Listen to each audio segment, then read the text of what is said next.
Okay, Bale Oshobo. It's time to bring you the word at noon.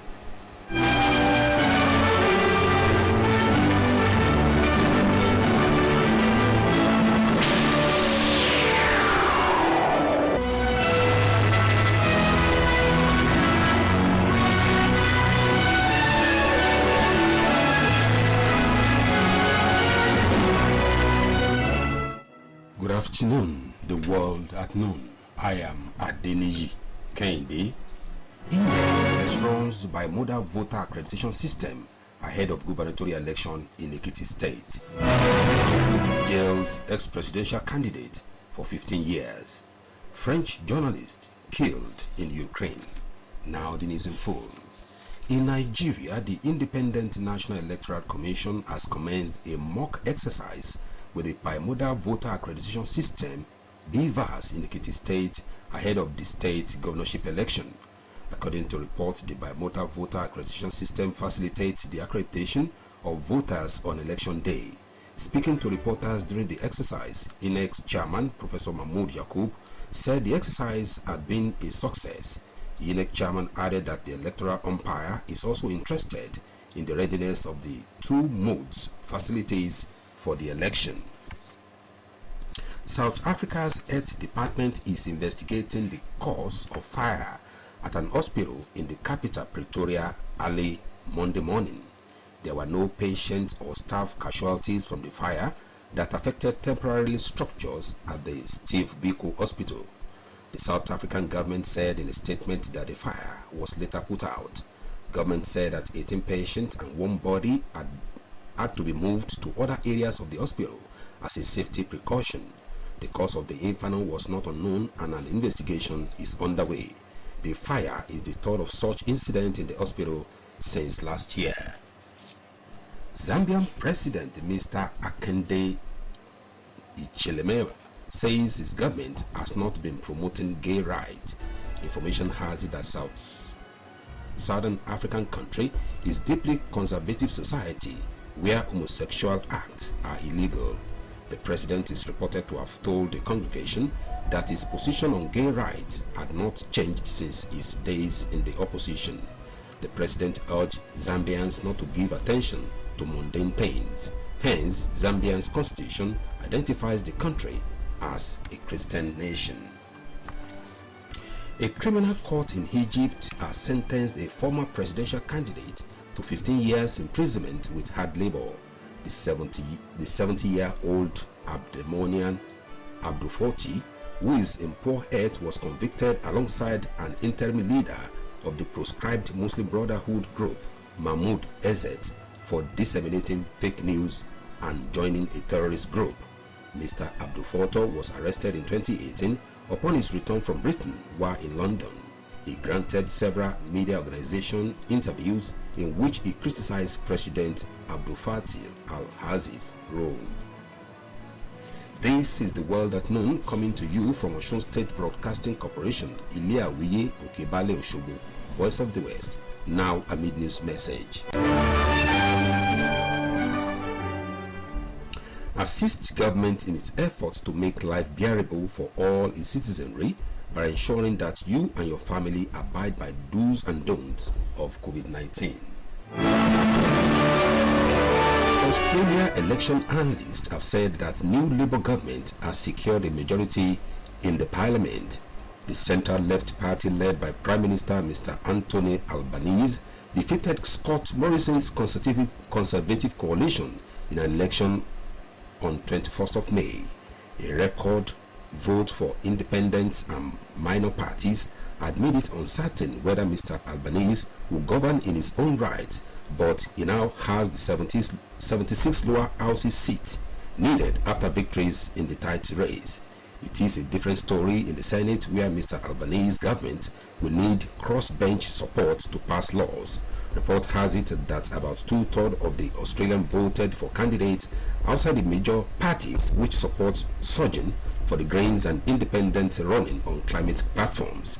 Mr. Albanese has promised a constructive relationship with the expanded crossbench, despite not needing to rely on their vote in the House of Representatives. Hence, 2 seats there remain undecided. Information has it that he will announce his cabinet later today. Canadian Prime Minister Mr. Justin Trudeau says Canada should introduce a total ban on buying and selling of all handguns. His government is proposing a new law that will freeze private ownership of all short-barreled firearms. The legislation will not ban the ownership of the handguns outright, but will make it illegal to buy them. Mr. Trudeau's proposal comes day after a deadly shooting at a Texas primary school in the neighboring U.S., where 21 people were reportedly killed. The bill, which was presented to Canada's parliament, makes it impossible to buy, sell, transfer or import handguns anywhere in the country. It marks the most ambitious attempt by its government to restrict access to firearms. The bill will also require rifle magazines to be reconfigured so that they can hold not more than 5 rounds at a time, and it will take away firearm licenses from gun owners involved in domestic violence or criminal harassment. In the meantime, a French journalist working in Ukraine has been reportedly killed near the battle-hit city of Severonsky in the east. The 32-year-old Mr. Frederick Lesingholm was covering an evacuation operation for his organization when he died. Officials say he suffered a fatal wound on the neck after Spranel pierced the armored vehicle he was traveling in.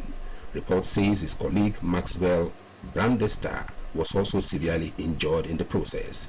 It was Mr. Lyric himself's second trip to Ukraine to cover war there. He had been working for his organization in the last 6 years. And here again are the highlights of the world at noon. In Nigeria, the Independent National Electoral Commission (INEC) has on Monday ran a mock exercise with bimodal voter aggregation system in Ekiti State ahead of the state's governorship election. The court in Egypt has sentenced a former presidential candidate to 15 years imprisonment with hard labor.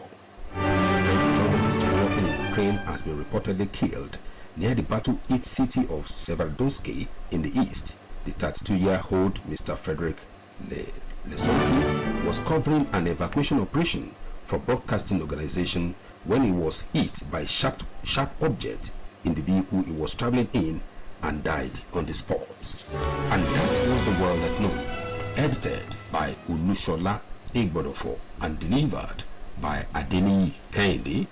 In today's news talk, a core member serving with the radio newsroom department of OSBC, Mr. Femi Kushimo, writes on the Nigerian youth and the scourge of drug addiction.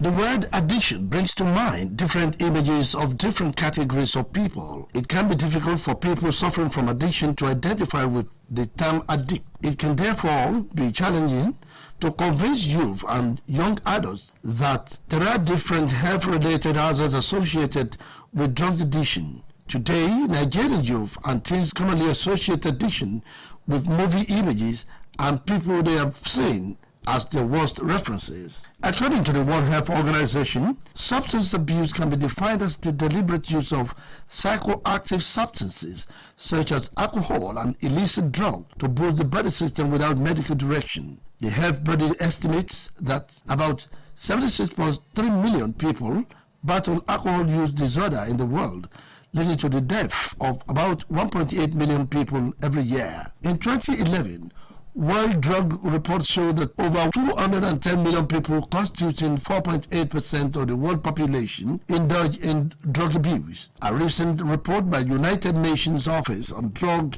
and Crime indicates that the highest percentage of drug abusers in Nigeria, those between 10 and 29 years. On May 1, 2018, the federal government of Nigeria banned the sale of and importation of codeine into the country.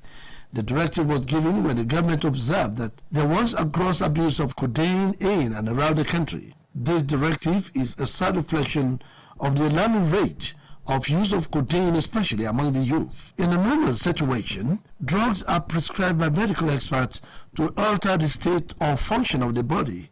On the other hand, drugs are said to be abused when they are taken in the wrong proportion or without the permission of a medical expert. When the chemical substances are abused, they are used for reasons other than medical purposes, which results in emotional, mental, social, and physical impairment. Newstalk posits that drug addicts usually feel uncomfortable and do not function maximally when these drugs are out of their addicts. Many a time, these people are falling sick because they could not take the drug when they wanted.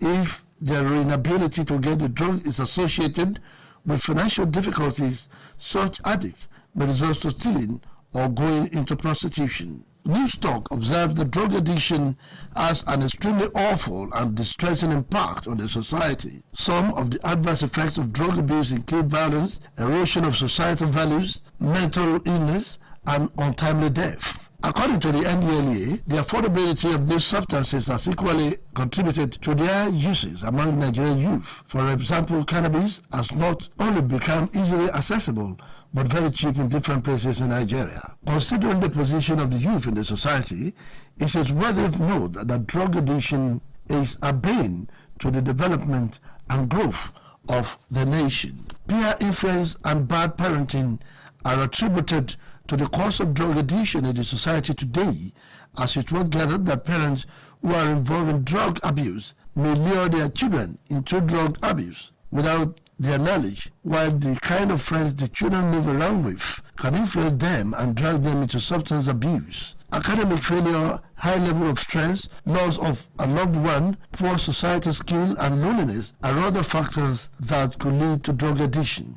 Newstalk thereby call on parents to spend more time with their children, show them love, and inculcate moral values in them. Parents must also do well to visit their children in school, especially those in higher institutions, to know the kind of friends they are moving around with. The younger ones in primary, secondary, and higher institutions of learning be visited without prior notice. It is also pertinent for parents to remember that they establish a close relationship with their children's school teachers to get information about their children and their behaviors in school.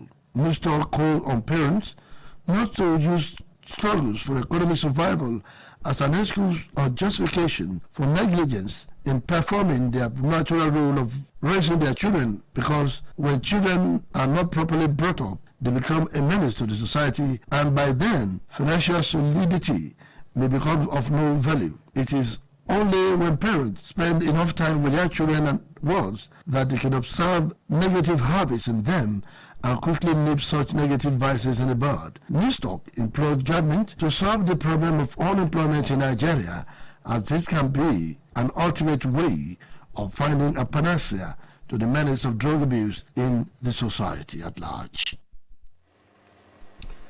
That news talk on Nigerian youths and the scourge of drug addiction was written by core members serving with the radio newsroom department of Osun State Broadcasting Corporation (OSBC), Femi Kushimo. It was read by Tunde Bolatito. For more about us, you can visit www.osbcnd.org. Thanks so much for listening. Good afternoon.